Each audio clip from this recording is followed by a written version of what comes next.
Hey everybody, it's Coach Jess from Fill Your Books. I'm here with our amazing student Kim, who's coming to the end of her 90 days together. So we wanted to take a few minutes to capture her story and kind of share her experience with you guys. So if you are able to relate to kind of what she does, where she lives, some of the struggles that she had, and you feel like, yes, I want to be like in the position Kim is by the end, then I'll tell you your next step. So let's hop into it. Kim, tell us a little bit about where you're from and how you got started in the industry.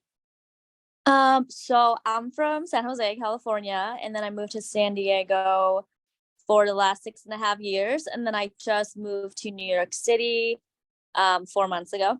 So restarting and rebuilding my whole clientele. Yeah. In 4 months.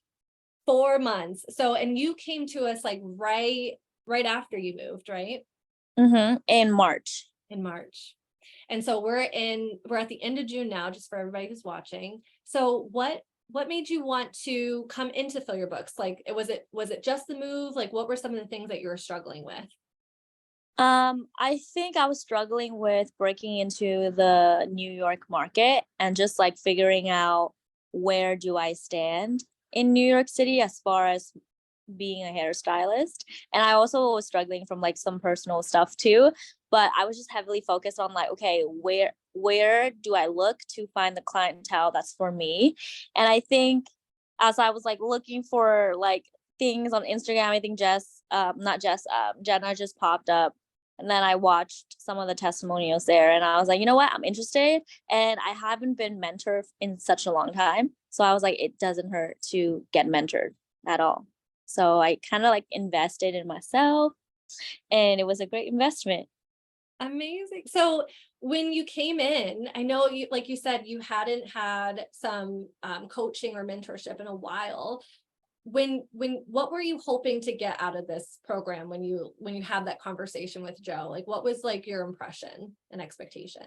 I felt like it was very transparent and I felt like it wasn't like overselling anything. It was just very transparent, methodical, selling kind of like the method that you guys have.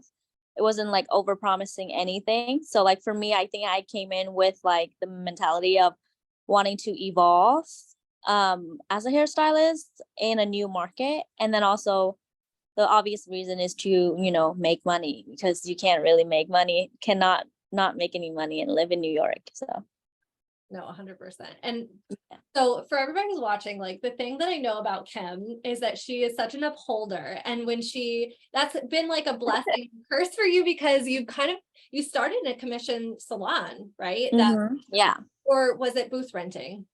It was a commission. I started as a commission stylist in a booth renting salon. Gotcha. And then you ended up making a little bit of a transition towards the end because there was some expectations that weren't maybe feeling fulfilled or met in that scenario. And I knew that was something that was really important to you. Tell us a little bit about your journey with Fill Your Books, some of your like aha moments and like how maybe this program like met some expectations, and even if it didn't, that's okay too, but I would like to so I mean in a professional like headspace, I felt like I've learned that I have to keep up with marketing. I had to keep up with like the new ways of marketing. And that was what I was shown, with Fill Your Books, is that there were things that I had forgotten. Like I felt like I knew it, but then I put it to practice for like the first year of hair. And then I never used it again because I thought, I was like, okay, I'm great now. I don't need it. So it was just like a refresher of like what I should have just stuck to and like continue doing it consistently, for it's the compounding effect to work. Learning how to market myself on ads, that's a huge thing. Learning how to be a little bit more aggressive with booking and not take it too hard that clients are, not responding and stuff like that. Learning how to talk to clients in ways that they understand and not just like hairstylist terminology. And learning that I'm an upholder because I just never even never even thought that I was, and learning and that's like, I would say more of like a personal development where I've learned like I'm this type of person or I'm that type of person. And also, your personal aspect also translates to your professional relationship with your clients as well. So learned a lot of things really. No, I've seen so much growth, even just and like you said, the communication with the clients. I think Hmm. you've been able to kind of be a little bit more warm and inviting and communicate better. And it was Yes. more of a transference of energy the way that you wanted to. I think that there was just like, you weren't sure how to maybe always do it to start with. Like the intention was there, but there was like this disconnect. And I feel like it's Yeah. going from California to New York. It's a different avatar. It's a different type of person that you're also talking to. So it can kind of be challenging, but I've watched you overcome that and you're doing so well. And now, because you know this about yourself, about being an upholder, it's also kind of what I've seen. You're starting to make different moves that are going to be more in alignment with you going forward. Like getting a suite soon in September, which is awesome. Hmm.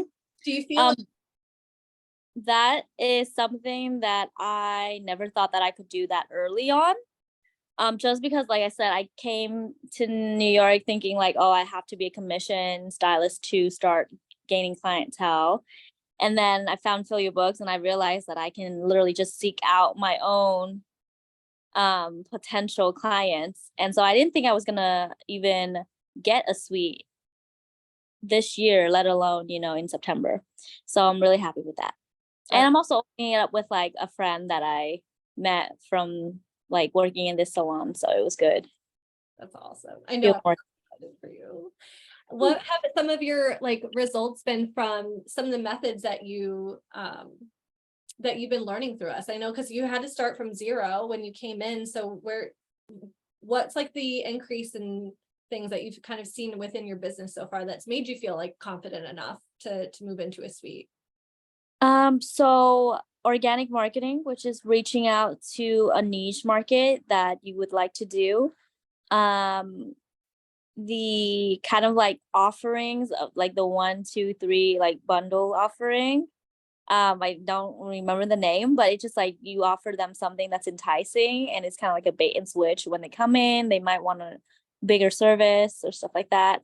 Mhm. Just kind of like reaching out to clients instead of waiting for them to like find you.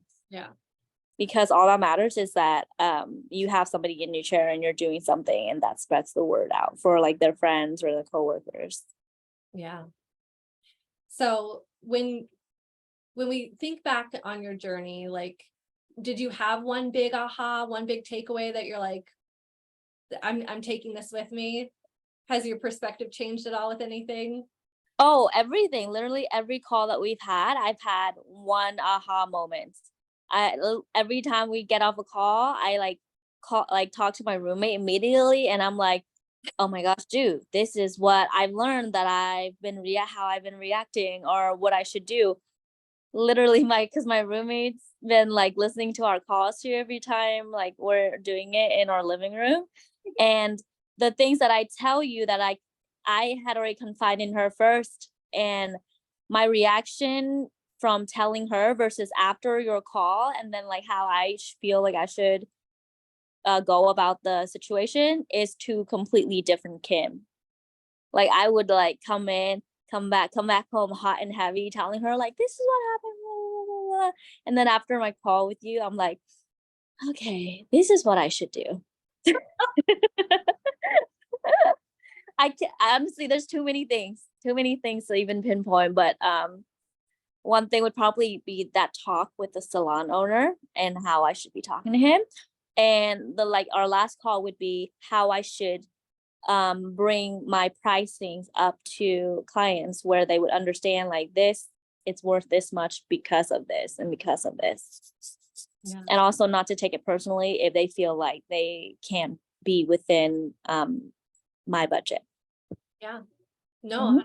100%. No, I'm so happy for you. So if somebody else were to like watch and be thinking about joining Fill Your Books and could kind of relate to some of the struggles and want some of the maybe the perspective shifts and aha moments that you've had, would you recommend this to them? What would you say to them? Is there any last pieces of advice? Yeah, I would definitely say to invest in yourself. Don't think of it like your money's going to waste, because your money always comes back. Like, I feel like the money that I've invested in you guys, I've already gained it all back within like maybe the first 4 to 6 weeks. And then now I'm seeing it compounding even more. So it's only an investment. It's never money or energy going to waste. Yeah, I think it's always worth investing in yourself. Making that choice to invest yourself is never the wrong choice. It just really matters what you do after that. And the thing that really stuck out to me, Kim, is because like of your like tendency to be an upholder, like when you said you were committing to something, when you said you would do something, like you did it, and you continue to do it. And I feel like that's what has really helped with your success in this program. And so anybody that's watching this and being like, I hope that if I join Fill Your Books, I can like feel like Kim in this moment. It's really, I would say, like what you did on a day-to-day basis, all the little things, how open you were to hearing me out and taking that guidance and going with it when you said you would go with it. Like you truly committed to yourself and to this investment and made it worth it. Like you made it worth it. Right. Anybody could take the path that could get them there, but you really did it in a way where you didn't go and like get creative and go off path, and you didn't take your time and like not take it seriously. Like you were on it, like your life depended on it. Like every single day you were super committed, and I think it made a huge difference in where you are today. And I hope to see that continue even after this program, because you've already had this aha moment of like in the past where it's like I was doing things that were working and then I stopped when things were good. Now we know like we want to continue to do that and not let go of the things that are working, and just do these things in a sustainable way so we're constantly growing and scaling, and you can have a beautiful, prosperous life in New York City and like love it and have that financial freedom that you deserve. So I'm really happy for you. Yeah. Thank you. Yeah, I think, yeah. Thank you. I think no one's ever too good to like be mentored. No one's ever like even if you feel like this might not do something for you, it will do something for you one way or another. Yeah, no, I agree. Thank you so much for sharing your story with us. I appreciate you taking the time. It's been amazing coaching you. And if anybody else is watching and you guys are interested in Fill Your Books and you want to know if it's a right fit for you, head over to fillyourbooks.com. Watch more testimonials. I know Kim had to watch some testimonials before she came and really committed to a conversation, but fill out an application and really talk to one of our success coaches to see if this is a good fit for you. And hopefully I'll see you guys on the other side.